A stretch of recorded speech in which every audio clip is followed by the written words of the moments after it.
CTET 2024 के लिए आज की इस क्लास में हम लोग 10 महत्वपूर्ण क्वेश्चंस को डिस्कस करने वाले हैं जो कि एग्जाम के पॉइंट ऑफ व्यू से काफ़ी ज़्यादा इंपॉर्टेंट हैं। इस क्लास में हम लोग साइकोलॉजी, हिंदी, एनवायरनमेंट और मैथ्स पेडागोजी के जो क्वेश्चन हैं उनको डिस्कस करेंगे और अब से हम लोग पर डे जो है ना 10 ऐसे क्वेश्चंस को डिस्कस करेंगे जो कि एग्जाम ओरिएंटेड क्वेश्चंस हों।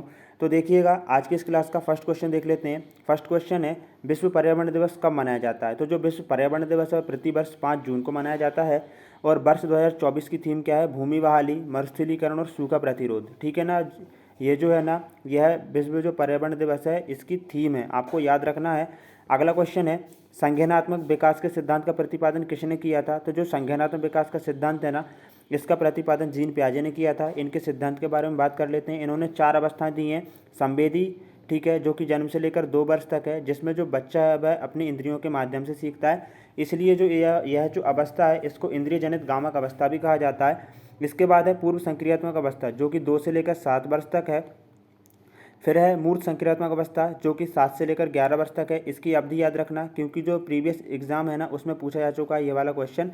और अंतिम है अमूर्त संक्रियात्मक अवस्था जो कि 11 से लेकर 15 वर्ष तक है। हम लोगों ने ना जीन पियाजे के सिद्धांत को कम्प्लीटली डिस्कस कर रखा है। यदि आप लोगों ने उस क्लास को नहीं देखा है तो आपको डिस्क्रिप्शन और आई बटन में लिंक मिल जाएगा, तो वहाँ से जाकर आप सभी लोग उस क्लास को भी देख लें। सामाजिक सांस्कृतिक विकास के सिद्धांत का प्रतिपादन लेव वाइगोत्स्की ने किया था, याद रखिएगा। इन्होंने जो है ना जेडपीडी, ठीक है, इसके फोल्डिंग और एमकेओ इस पर काफ़ी ज़्यादा बल दिया है और हम लोगों ने इनके सिद्धांत को भी डिस्कस कर रखा है। आप लोग ना इनके सिद्धांत की जो क्लास है उसको भी देख सकते हैं। इसकी लिंक जो है ना आपको डिस्क्रिप्शन और आई बटन में मिल जाएगी। विद्यालय में कौन सी संधि है? ठीक है, जो हिंदी ग्रामर है ना उससे रिलेटेड क्वेश्चन आ गया है।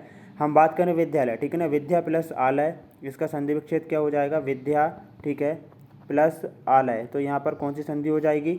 यहाँ पर दीर्घ स्वर संधि हो जाएगी, याद रखिएगा। अगला क्वेश्चन है, देखिएगा, NCF 2005, NCF का फुल फॉर्म होता है नेशनल करिकुलम फ्रेमवर्क, किस प्रकार की शिक्षण प्रणाली को प्रोत्साहित करता है? हम बात करें जो NCF है ना यह समावेशी शिक्षण प्रणाली है ना इसको प्रोत्साहित करता है। क्योंकि देखिएगा समावेशी का अर्थ क्या होता है? सभी बच्चों को एक साथ जो है ना एक ही छत के नीचे शिक्षण कराना है, समावेशी का अर्थ होता है। और NCF भी इसी पर बल देता है। और हम लोगों ने ना समावेशी से रिलेटेड, ठीक है, समावेशी से रिलेटेड जितने भी इंपॉर्टेंट क्वेश्चन हैं उनकी क्लास को भी डिस्कस कर लिया है। आपको डिस्क्रिप्शन में जो है ना लिंक मिल जाएगा। एनवायरनमेंट का क्वेश्चन आ गया, देखिएगा, भारतीय वन प्रबंधन संस्थान कहाँ पर है? तो यह भोपाल में है।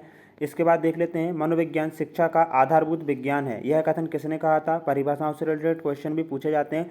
तो ये जो कथन है ना स्किनर के द्वारा कहा गया था। और स्किनर जो है ना इनको ना क्रिया प्रसूत अनुबंधन के सिद्धांत के जनक के तौर पर माना जाता है और उन्होंने चूहों पर प्रयोग किया था, ठीक है, याद रखिएगा, स्किनर ने। इसके बाद हम लोग देख लेते हैं, टाइगर स्टेट किस राज्य को कहा जाता है? टाइगर स्टेट जो है ना वह मध्य प्रदेश राज्य को कहा जाता है। सामाजिक अधिगम के सिद्धांत का प्रतिपादन किसने किया था? हम बात करें सामाजिक अधिगम के सिद्धांत की तो जो अल्बर्ट बांडुरा है, ठीक है ना, अल्बर्ट जो बांडुरा है ना इन्होंने सामाजिक अधिगम के सिद्धांत का प्रतिपादन किया था। गणित की प्रकृति किस प्रकार की है? तो यह तार्किक है, ठीक है। देखिएगा, हम लोगों ने ना 10 क्वेश्चन को किए और अब हम लोग पर डे ऐसे ही 10 क्वेश्चन को करेंगे जो कि एग्जाम के पॉइंट ऑफ व्यू से इंपॉर्टेंट है। तो जय हिंद दोस्तों, वंदे मातरम। मिलते हैं एक और न्यू क्लास में।